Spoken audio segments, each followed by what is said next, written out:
Hello, happy 11/11/22. This day in the 11th hour. I had all intentions of making the 11/11 at night here for the stream. I had a little technical difficulty, but here I am. So, we're going to read. We're going to start reading The Music Lesson: A Spiritual Search for Growth Through Music by Victor L. Wooten. This book was recommended to me by this amazing woman who has been my sound therapy healing practitioner, and it's been sitting on my shelf waiting for me. I bought it right after I first met her. Try and poke my eyeball out here. So welcome all, welcome any. I wish you wonderful whenevers you find this.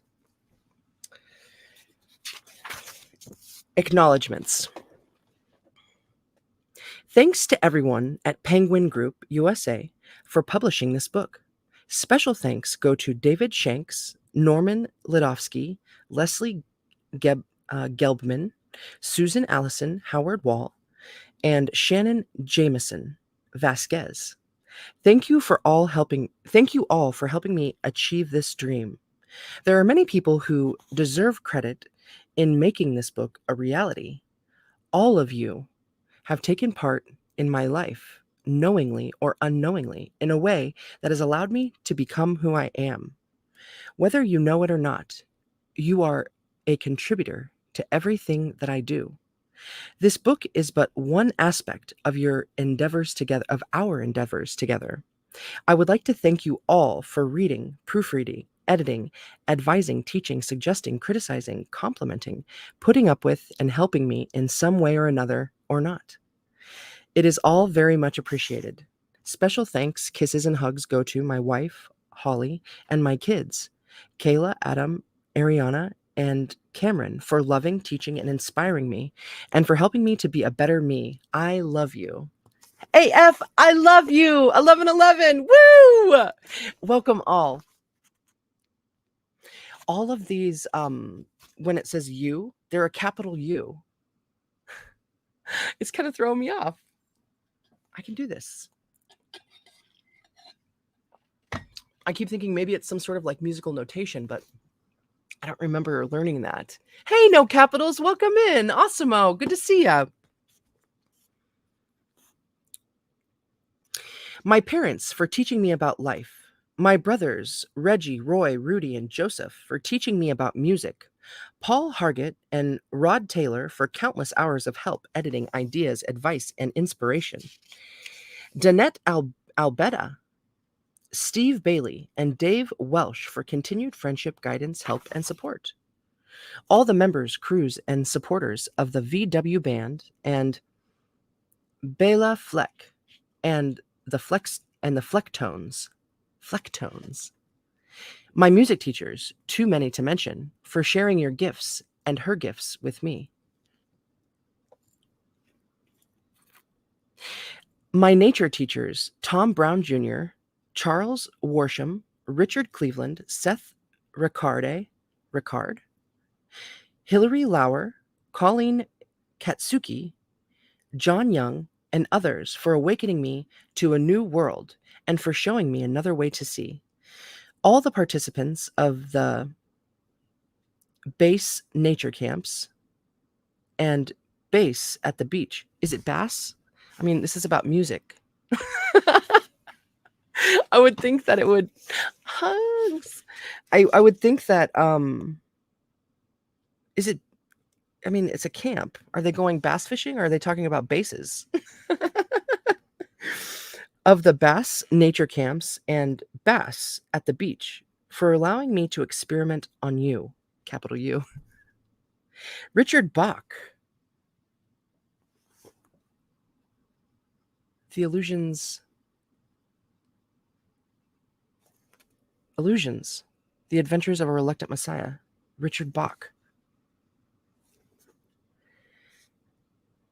I think. Neil David Walsh, James Twyman, John McDonald, Genevieve Barrand, and others for your inspired writings. Dude! Richard Bach?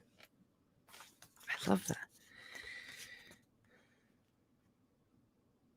Kay Roberson, Denise Pillar Ever, Wyver, Jenny Hoft, Michael Cott, Sam Hunter, Jonathan Chase, and all who have helped and inspired in a special way. And a big thanks to my musical instruments for allowing me to express through them. A very special thanks goes to Michael and to music for allowing me to write about them. Thank you. I love you all. Peace. Victor L. Wooten. Warning: everything in this book may be all wrong, but if so, it's all right.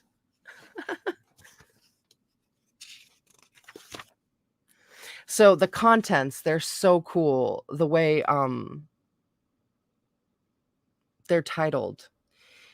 The grace note, that's like the intro. And then after that, it's the prelude, the first measure, and then measure 2 through measure 11, then the last measure, and then the coda, which is like going back and doing it all over again.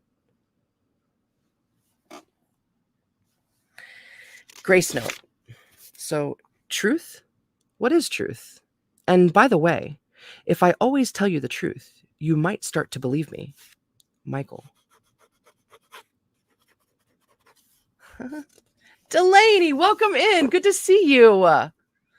Yeah, I've been on a YouTube's hiatus. It's so good to be seeing y'alls. I love it. And it's good to get into this new book. Grace note. I believe that music herself had something to do with you holding this book. What does that mean? Music herself. I once asked myself that same question. I've been playing the bass guitar since I was 2 years old, but I started playing music before that. The youngest of 5 musical brothers, I was welcomed into a unique world rarely seen by outsiders. It is a mystical musical world where it seems all are allowed to visit, but only the chosen are allowed to remain. Whether you play an instrument or not, this world awaits you. How to get there is up to you. There are no directions given. My mom used to give hints when I was younger. She would say to my brothers and me, "You are already successful. The rest of the world just doesn't know it yet." I will put that into musical terms. Quote, "You are already musical. You just don't know it yet." End quote. When I was younger, my brothers were like my extra parents, guides, and teachers. Actually, they are still that way to me. But now that I'm older, I understand the value of what they didn't teach me. I also understand their reasons for occasionally and strategically saying nothing when I asked a question. Under their guidance, I was allowed, and sometimes forced, to figure things out on my own. Thus, at an early age, I became my own teacher. In my 40-plus years of performing, I have come to a few of my own ideas about who and what music really is. In my videos and at my clinics and camps, I have begun to share some of these ideas. Some of them took courage to talk about openly. My friends kept telling me that these ideas needed to be voiced and that people were ready to hear it. They urged me to write a book. I knew that they wanted an instruction book. That's exactly what I didn't want to write. Instruction books are often sterile and viewed as the author's authoritative viewpoint. They steer the reader down a narrow road toward a destination not of their own, but one set forth by the author. This is not a road I want anyone to travel. Matthew, good to see you. Happy 11/11. Awesome. Welcome, everyone. Also, I wanted to separate the information from myself. In other words, if the information raised a question, I wanted the reader to question the information, not me. That's another way of saying that I didn't want to have to defend what I wrote. For example, how could I explain to someone that music is real, female, and you can have a relationship with her? I can't prove it. That's something you have to discover for yourself. Like one hand clapping, a one-sided relationship never works. It is clear to me now, for a relationship to work efficiently, there must be equality in every way. Boom.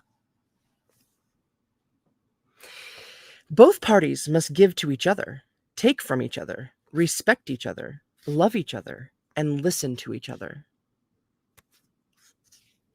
Only recently did I begin a complete relationship with music. Previously, the relationship had been one sided. Once I allowed music to play a part in the relationship, things changed drastically. Of course, I took from music, but I always gave music my best. At least I thought I did. My mistake was that I never really listened, not in a truthful way. Here's what I mean. I listened to music in the past, but only in a one sided way. I only listened to what I wanted to hear, not what music had to say. It was as if I only wanted to hear my own opinion. Have you ever had a conversation where you didn't really listen to what the other person had to say? Of course you have. We do it all the time. We are usually so anxious to say the next word or phrase that we don't fully listen to what anyone else is saying. We feel the need to get our point across, the need to win. That doesn't cultivate a good relationship. It won't work with music either. Music exists inside each one of us. An instrument offers different forms of expression and allows others to hear how musical you are, but you don't have to play a note to be musical. I know that music is not found in my bass guitar. It cannot be found in any instrument. My understanding of that has changed my music and my relationship with her. No longer do I try to create her. I feel her and I listen. I know that I must listen to her, for our relationship to be complete. A friend once told me, quote, "An instrument laid on the ground makes no sound. It is the musician who must bring music forth or not." End quote. Excuse me. Notice, he did not say that we must create music. There is a difference. In a few pages, you'll meet the man who introduced me to a whole new way of looking at life. Many ideas were brought forth, and walls were broken down under his tutelage. I may have never met music without his guidance. He helped me become the musician and the person that I am today. Yes, there were others who helped along the way, but I must credit this one person for helping me find, once again, that magical musical place I had somehow forgotten. To my friends, this is the book you've been waiting for. It's probably not what you expected, but believe me, what you asked for is here. It's up to you to find it. Remember when I said that music herself had something to do with you holding this book? Well, she had everything to do with it. You're not sure how you feel about that, are you? You have reservations. No worries. So did I. Trust me and keep reading. We'll help you out. Music, me, and Michael. Enjoy. Dang. Thank you. Awesome. What a blessing. Thank you. I'm glad that my voice could have such an effect. Thank you.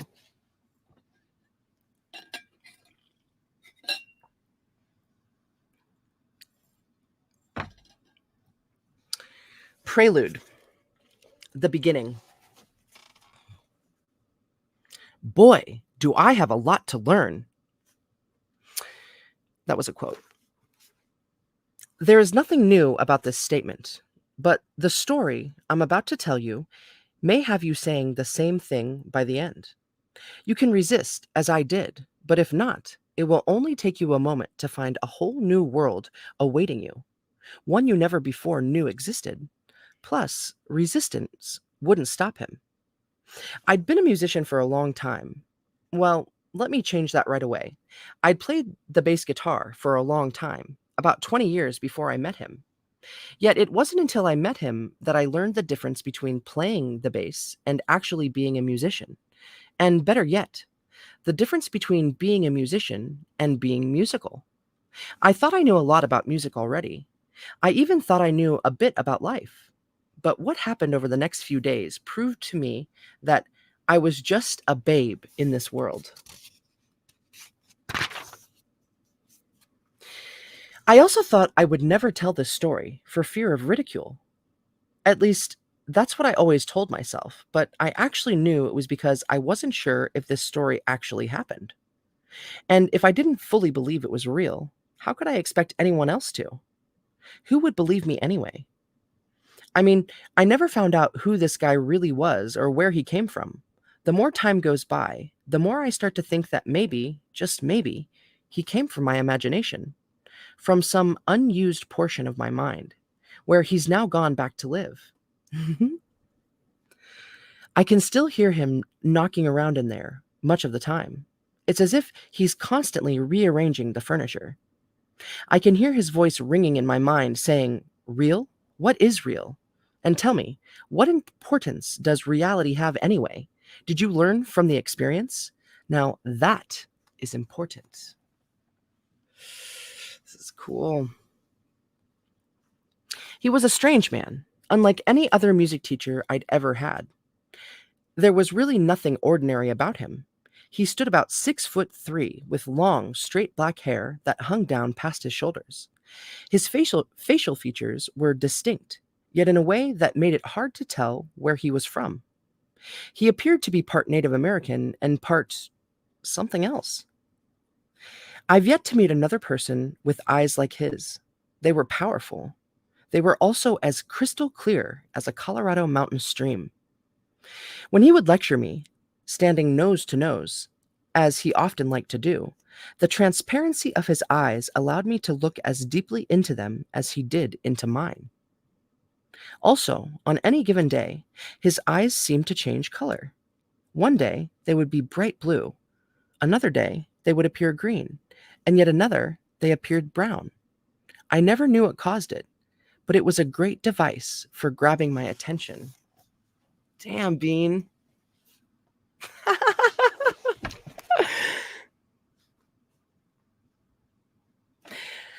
Not only could I tell from his eyes that he was a healthy man, but also that his body was incredibly strong. Like a fine tool used for whatever task he chose, his body never seemed to falter or tire. Though I often saw him run, jump, gallop, and climb, I never saw him break a sweat. How he managed to stay so trim and fit, even though he ate and drank whatever he wanted, was a mystery. To him, a meal was a meal, and it didn't matter what it was or from where it came. He also used his eyebrows as a tool. He could control his eyebrows better than most musicians could control their instruments. He could get a point across without speaking a word, just by wiggling one or both of his dark eyebrows.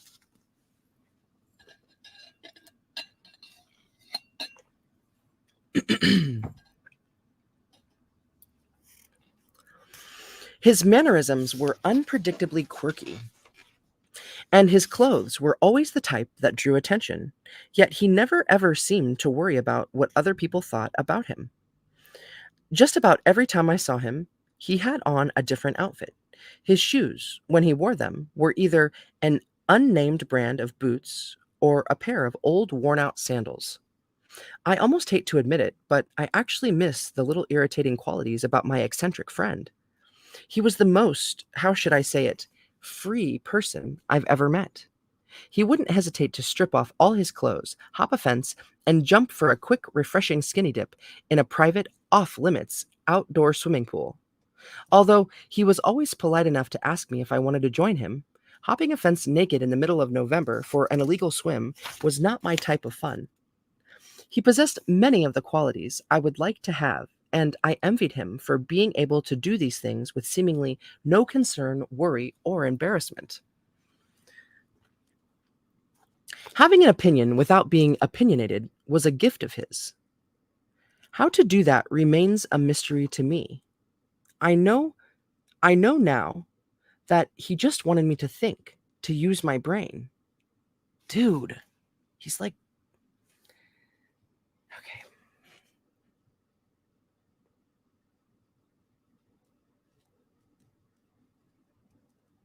I just am thinking about illusions and Donald Shimoda and It's cool.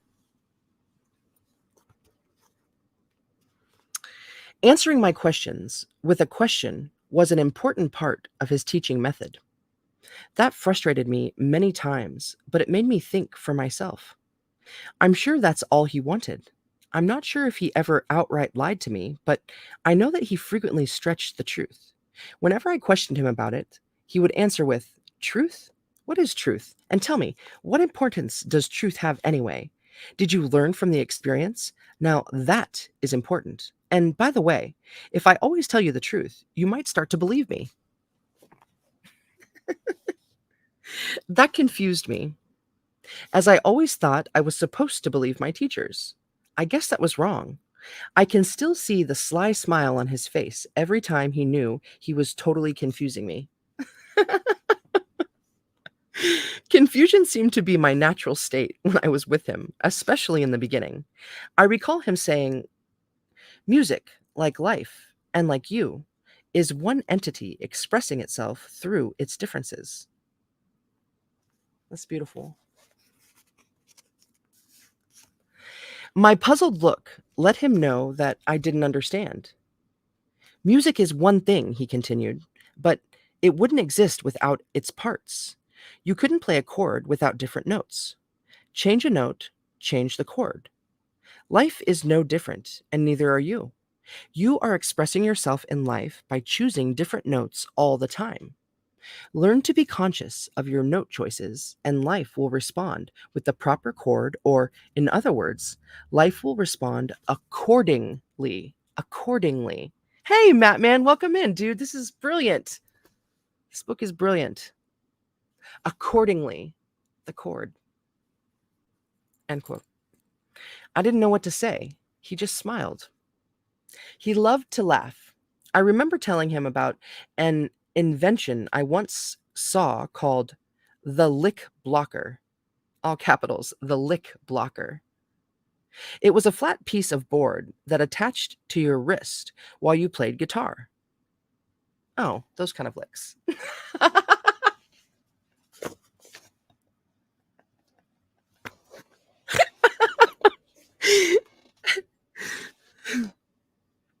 It's funny.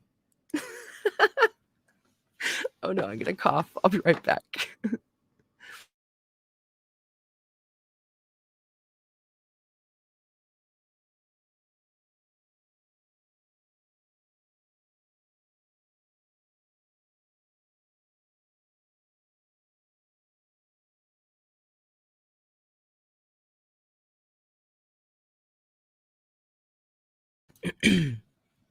Excuse me.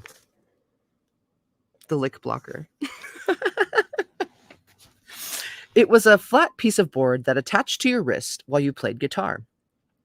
It was supposed to block the audience from being able to view your hand, thus keeping them from being able to steal your licks. He laughed for a full 10 minutes when I told him about that one. "I'm glad I ain't normal," he would often say. I want to meet Michael. Okay. Um, and then I think this is Michael talking more now. "Sharing is one of the most important tools needed for personal growth," he once told me, also stating that many people never come to understand that point. He said that many of us try to hoard our knowledge in order to stay ahead of everyone else. I understood that completely because I used to use the same method. Somehow, I think he knew that. It didn't take long for me to realize that I was learning more than just music. We rarely talked about it, but in the few days that we were together, he taught me more about life than anyone else ever has. "Music, life, music. What's the difference?" I could hear him saying.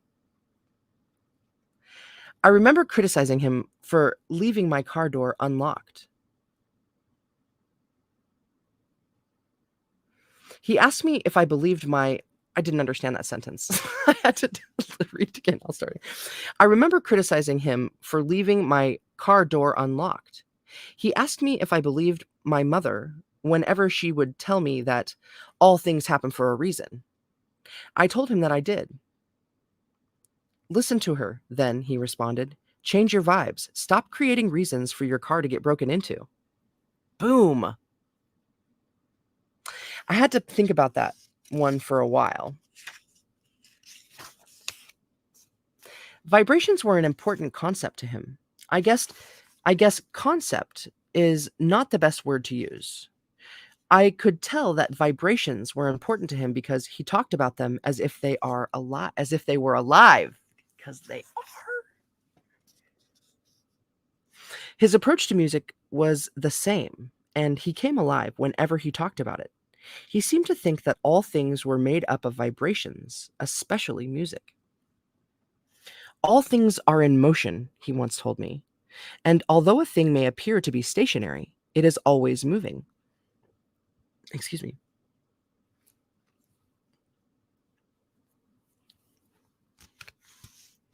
This motion may change, but it will never cease. All music ever played is still playing. End quote. I'd never thought of it like that either. That's the next sentence. I'd never thought of it like that.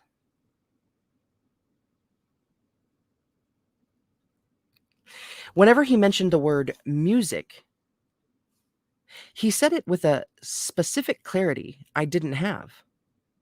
It was as if I could feel the truth of the word vibrate whenever he spoke it. He even told me that thoughts were vibrations. I had to think about that one for a long time too. I had no way of disproving him, and believe me, I would have if I could have. But when I thought about the way a lie detector works, measuring subtle changes in vibrations from the mind and body, I figured that he might have a point. He always had a point. When I asked how he knew all that stuff, his immediate response surprised me. A better question is, how come you don't know it? All knowledge that ever existed or ever will exist is already out there in the air. All you need to do is tune in to what you want to know. Dude.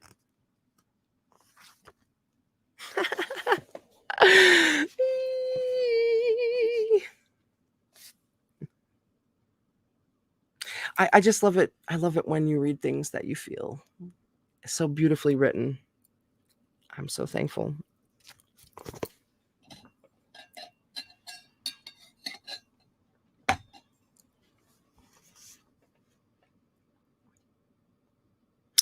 He loved to talk about the power of the mind.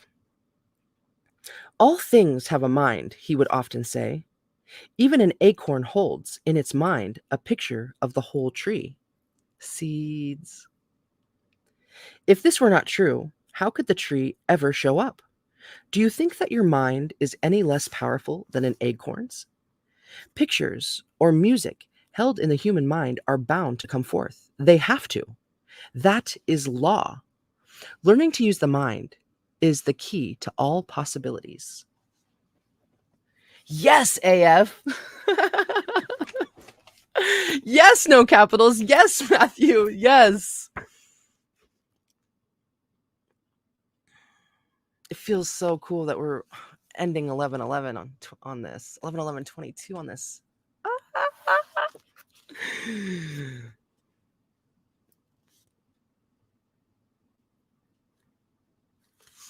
His bold statements kept my mind spinning. I guess he was secretly teaching me how to use my mind because he never asked me to write anything down. Years passed before I ever realized that I'd taken no notes on what he'd said, or even one paragraph, or even one photograph of the man. There was nothing except my memory to document any of the experiences I'm about to relate. And speaking of my memory, well, I forgot what I was going to say. That's what it says.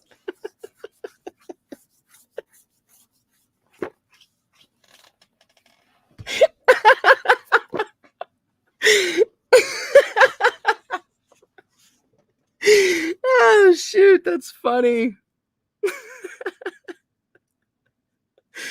Oh, shoot.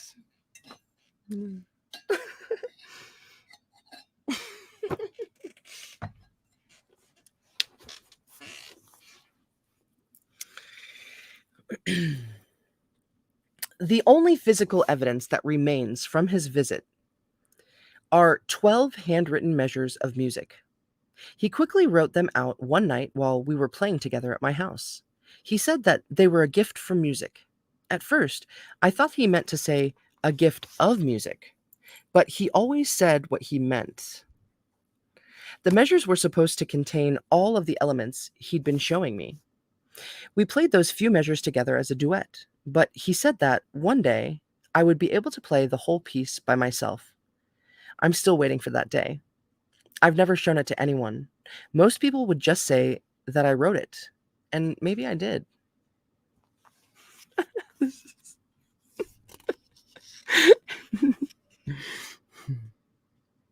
I don't know what happened, but one day I just decided to write the whole story down for myself.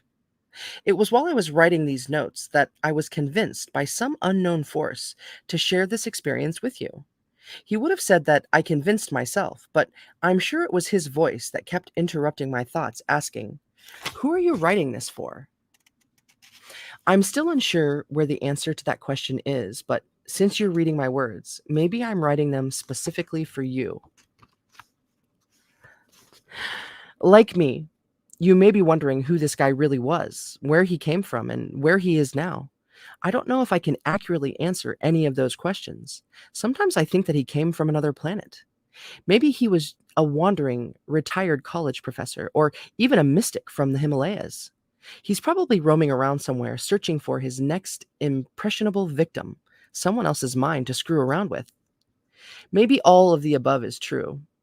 I've learned not to rule out any possibilities. The one thing I know for sure is that what he taught me, no, showed me about music and life is as refreshing to me now as it is when I was learning it all for the first time. So, in following his example, I will share my experience with you. Once it enters your mind, you're on your own. What you do with it is up to you. I won't promise you complete accuracy or complete honesty. And don't waste your time trying to figure out which part is truth and which is not. It's what you get out of it. It's what you get out of it that's important. Truth is your decision anyway. And that's in quotes. And as he told me over and over again, I want you to think for yourself. Boy, do I have a lot to learn. Dang.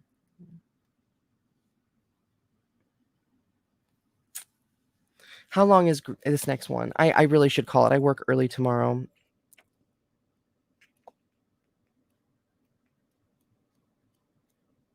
Yeah, I'm gonna call it. It's not too super long, but I still it's okay. I found it. So dang, all right. Yeah. 3309 it said. Cool. 339. Okay, so yeah. I don't know the next time I'm gonna go live with this, but it's gonna be sooner than later. Thank you for joining me for this amazing beginning here. And we'll get right into the first chapter next time, which is it's entitled The First Measure, Groove. And there's some like you should never lose the groove in order to find a note. Ooh, I love yous too. Happy 11/11/22. Hey, in 11 days it's going to be 11/22/22. I love yous. And I thank you and mwah, I will see you very soon. Yeah, have wonderful weekends.